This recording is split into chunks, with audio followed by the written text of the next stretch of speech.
A very good evening to all our viewers. You're watching World News on CVR English with me, Asma Afreen. During a recent UN Security Council meeting on the Middle East, members pressed Israel to uphold its ceasefire commitments by easing restrictions on humanitarian aid into Gaza. Diplomats called for the opening of additional border crossings and greater access for relief workers, warning that delays are worsening the crisis in the enclave. According to UN reports, 1.5 million people in Gaza urgently need shelter as winter approaches, with aid deliveries slowed by closing crossings and congested roads. UN officials stressed the immediate need for shelter materials and essential supplies while acknowledging the organization's limited leverage to enforce ceasefire terms. Despite repeated appeals, progress on opening crossings remains stalled, intensifying international pressure for swift action.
Japan's Prime Minister Sanae Takaichi and US President Donald Trump held a phone call to discuss China relations, marking their first direct talk since Takaichi's controversial remarks on Taiwan triggered a major diplomatic dispute with Beijing.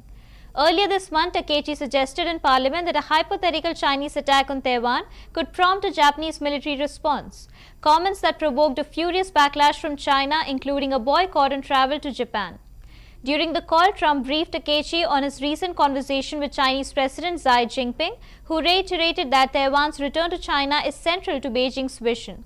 Takaichi emphasized the importance of close US-Japan ties amid rising tensions, while Trump described her as an extremely good friend and encouraged continued dialogue.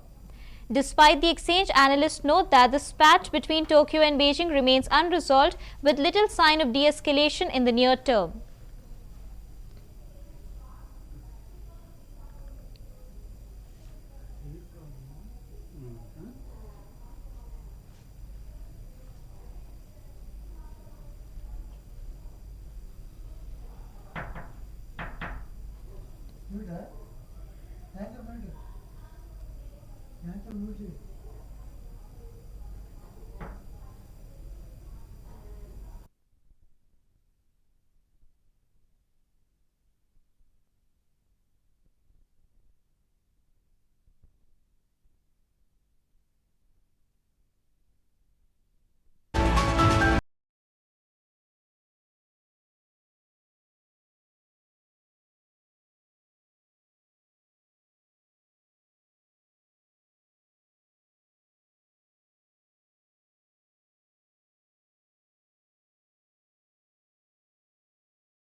Sudan's Parliamentary Rapid Support Forces, led by General Mohammed Hamdan Daglo, declared a 3-month humanitarian truce in its conflict with the Sudanese armed forces.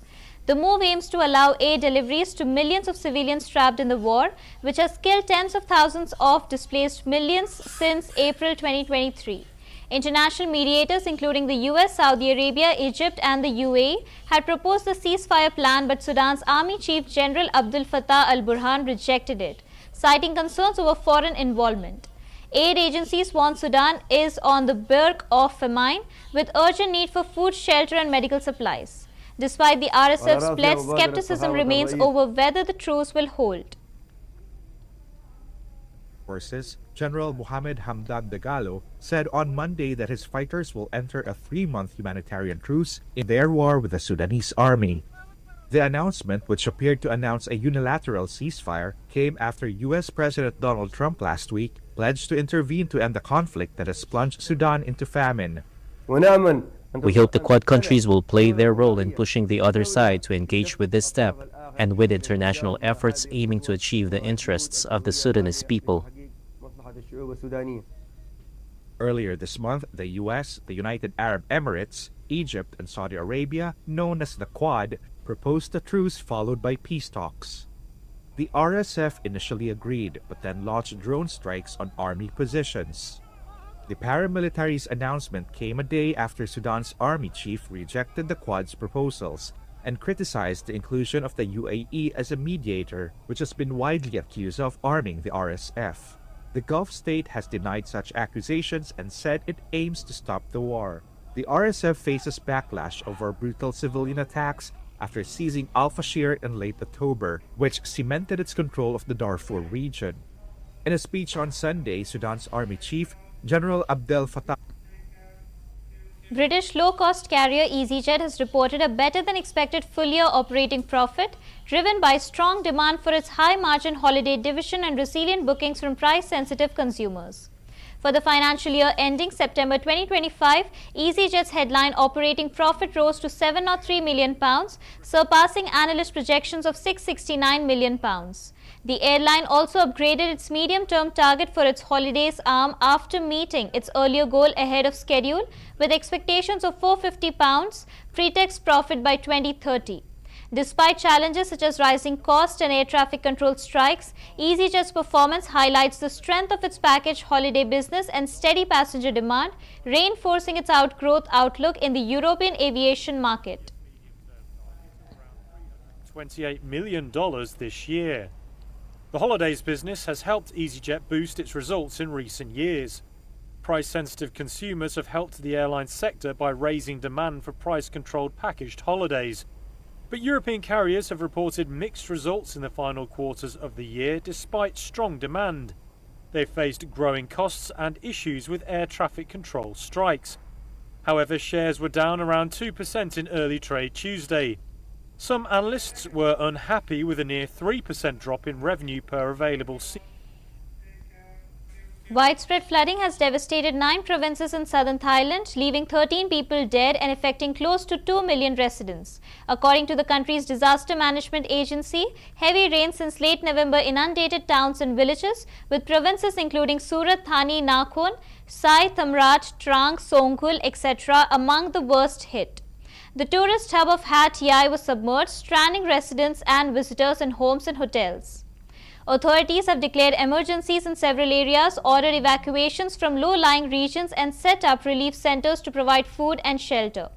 The Thai Prime Minister has directed the establishment of a forward command center in Songkhla to coordinate rescue and relief operations. Meteorological forecasts warn of continued rainfall and possible flash floods, raising fears of further damage. The disaster underscores the growing impact of climate change on extreme weather events, with experts noting that unpredictable rainfall patterns are intensifying the risk faced by vulnerable communities.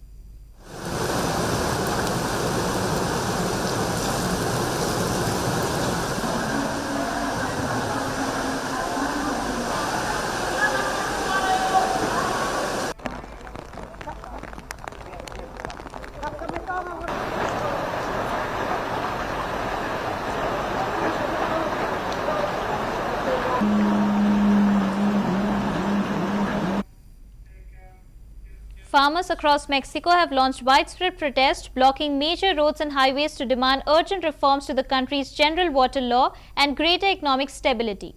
Organizers warn that rural communities are at a breaking point, burdened by rising production costs, prolonged drought and restricted access to water rights crucial for agriculture. Demonstrators voiced frustration, declaring no one will rescue the countryside if we don't rise, and accused the government of neglecting farmers while jeopardizing national food security. The protests reflect deep anger in rural areas, where producers argue that without a structural reform and financial protection, farming livelihoods will collapse. While authorities have called for dialogue, farmers insist they will continue mobilizing until concrete measures are implemented.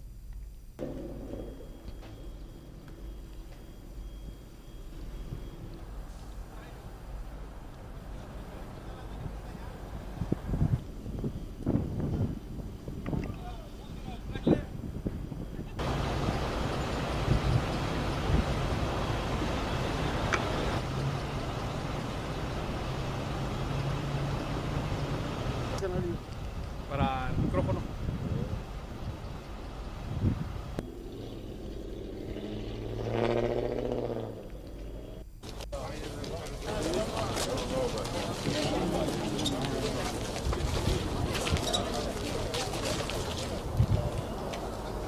Él tiene buena voluntad, eso no te lo niego.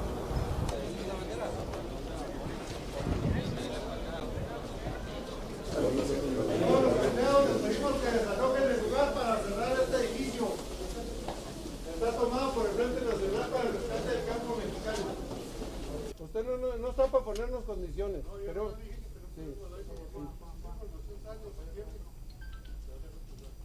Que desalojen, sí, nada más. Y si no, nos metemos y los desalojamos. La razón por la que estamos nosotros protestando es porque no podemos ser competitivos con lo que estamos produciendo. Estamos, por decir, en el caso del maíz, nos lo están pagando muy barato, el trigo también muy barato, y están importando maíz de Estados Unidos, de Rusia, de otros países, igual el trigo.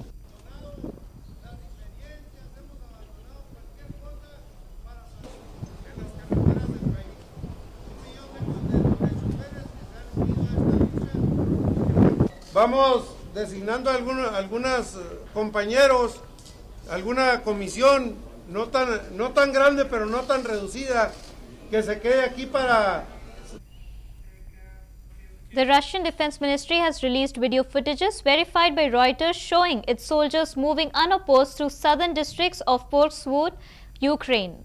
The image depicts deserted, worn-torn streets lined with charred buildings, shattered windows and broken signs, with one soldier pushing a stretcher, underscoring the absence of active combat. Russian military maps now mark the Portswood as under their control, describing it as the gateway to Donetsk. However, Ukrainian officials contest this claim, insisting the city remains a grey zone and denying reports of full encirclement of nearby Mine-Horad. The development come amid a wider Russian offensive, with Ukrainian special forces reportedly deployed to bolster defenses as pressure intensifies in the region.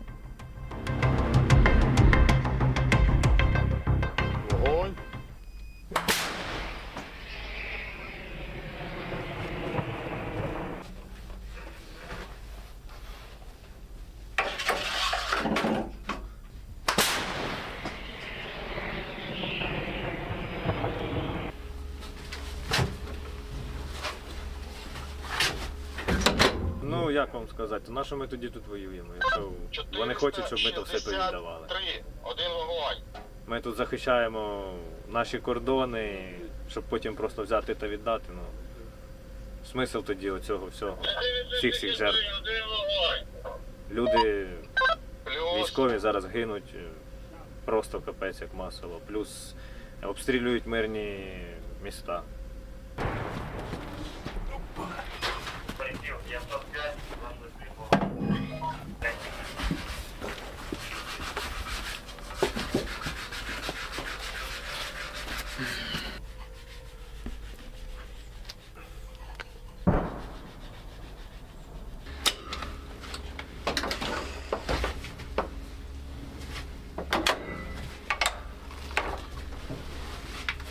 Ну, я Думаю, що вірити їм не можна, того що, ну як вам сказати, вони були одним із перших гарантів нашого захисту, а по факту вийшло як? Що вони на нас напали. Вони тільки красиво говорять, а толку ніякого. Їм взагалі вірити не можна.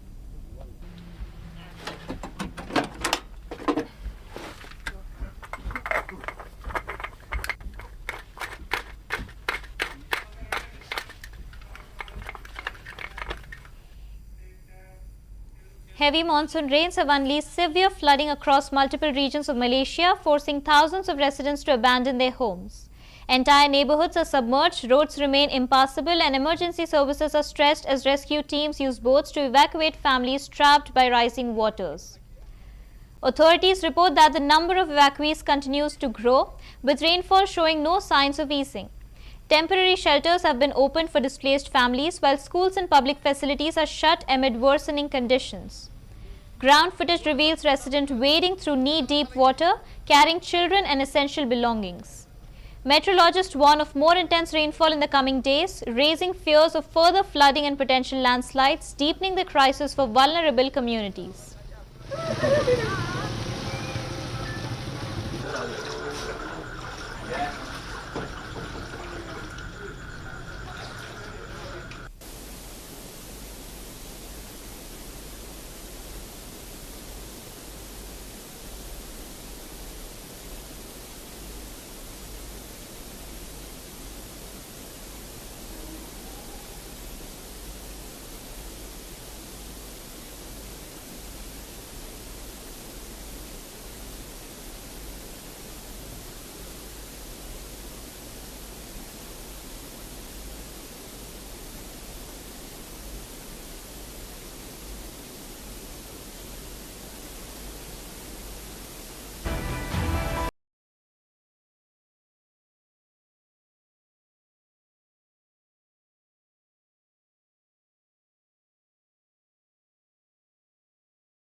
China has promised fresh investment for Tonga as the island nation struggles to manage large loans owed to China's EXIM Bank.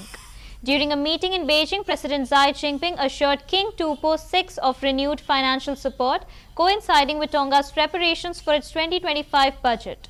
Nearly half of Tonga's external debt is linked to China, placing the country under mounting repayment pressure.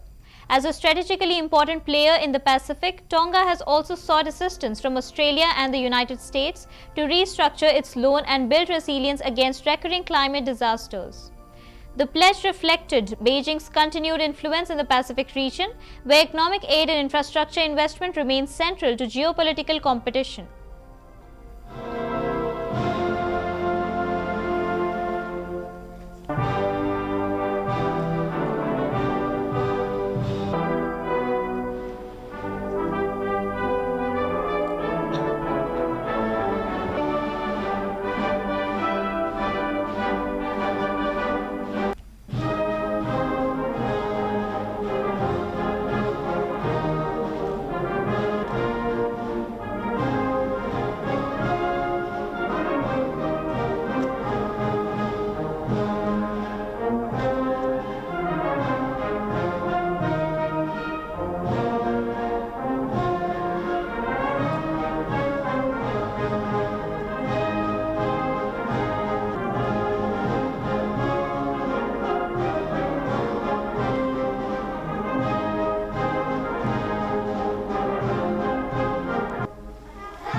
树立了不同社会制度、不同大小国家有。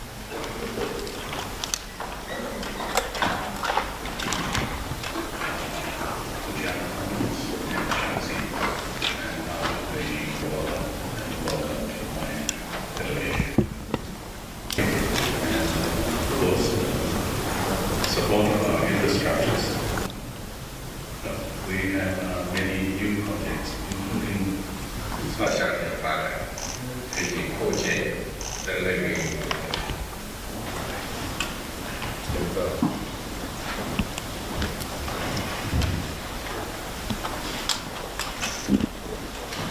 他们签署的是增派中国医疗队队员译印书、广播合作备忘录。They will sign the protocol on dispatching additional China medical team members and the MOU between Tonga Broadcasting.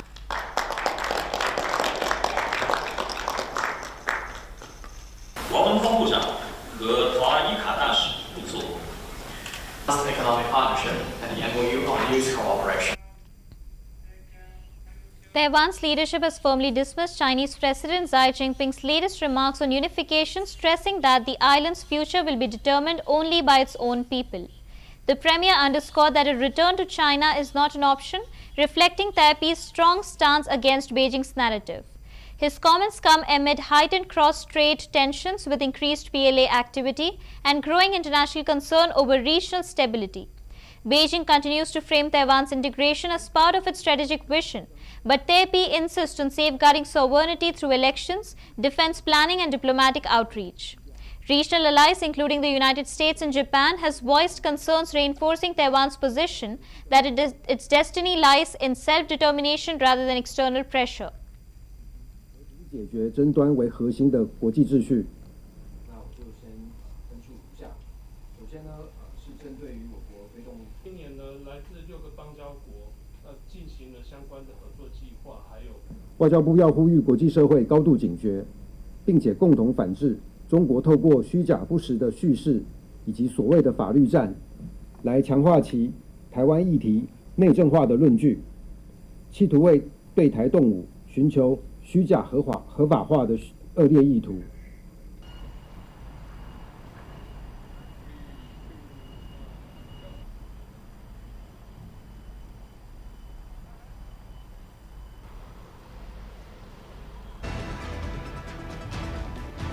那当然，身为老百姓的我们还是会关心这样的一个议题，毕竟这是有涉及到国家的那个。可以讲国安问题，也可以讲说对全体老百姓都有影响，我们当然会关心。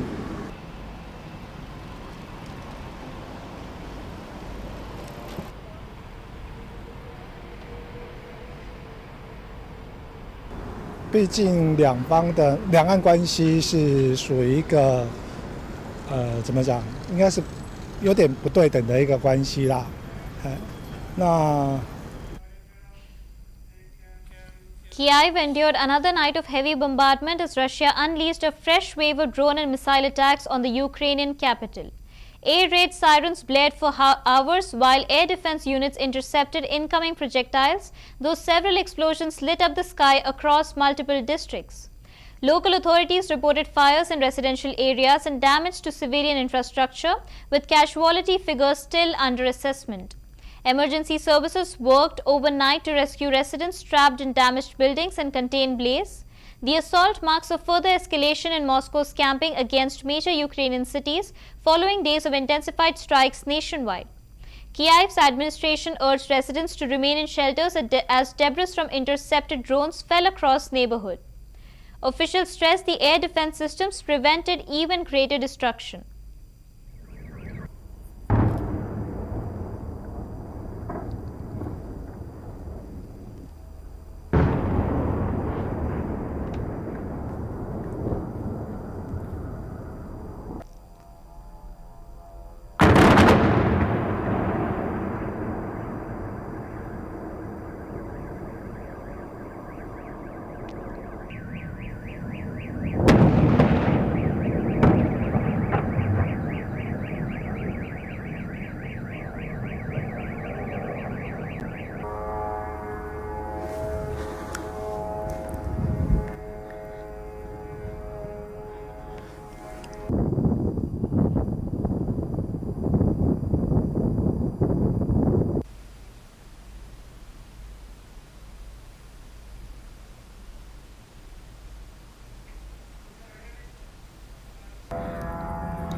Dozens of activists from the group Refuse Fascism staged a demonstration outside the White House calling for the resignation of US President Donald Trump. Protesters carried placards with slogans such as "Trump must go now" and "Time to take out the trash," while forming a human chain and chanting for his removal. The rally came in the wake of Georgia Republican Marjorie Taylor Greene's resignation following a public clash with Trump, which included her push for the release of additional Epstein-related files. Trump rejected the disclosures, labeling them a political smear. The protest drew national attention, underscoring the rising tensions and deepening political divisions surrounding the president and his administration. वह यह साबित करना चाहता था कि आधी रात को उसके खिलाफ आरोप लगाए गए। उन्होंने उसे सरेआम पीटा और फिर कूड़ेदान के बाहर फेंक दिया। ट्रंप शासन को जाना ही होगा। ट्रंप को जाना ही होगा। यह सही है। आज अमेरिका में इतने सारे बुरे लोग रह रहे हैं कि उनके साथ लगातार भेदभाव किया जा रहा है और अब हम देख रहे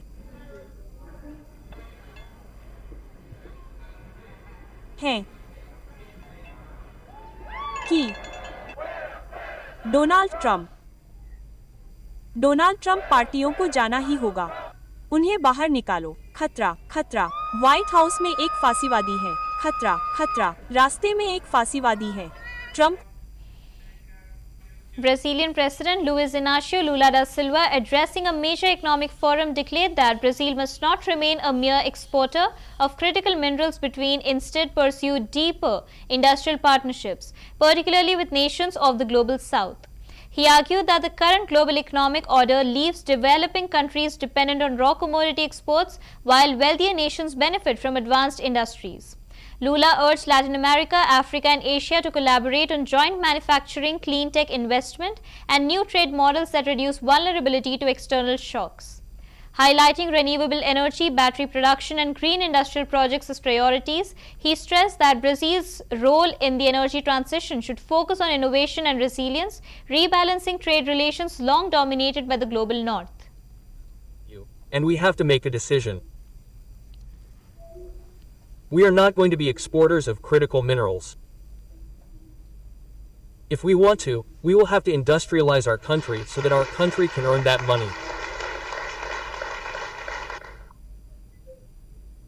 It is equally urgent that each country be able to define the needs and models for exploiting its mineral wealth in a sovereign way. We already have a century of experience. That's all for now. Keep watching CVR English.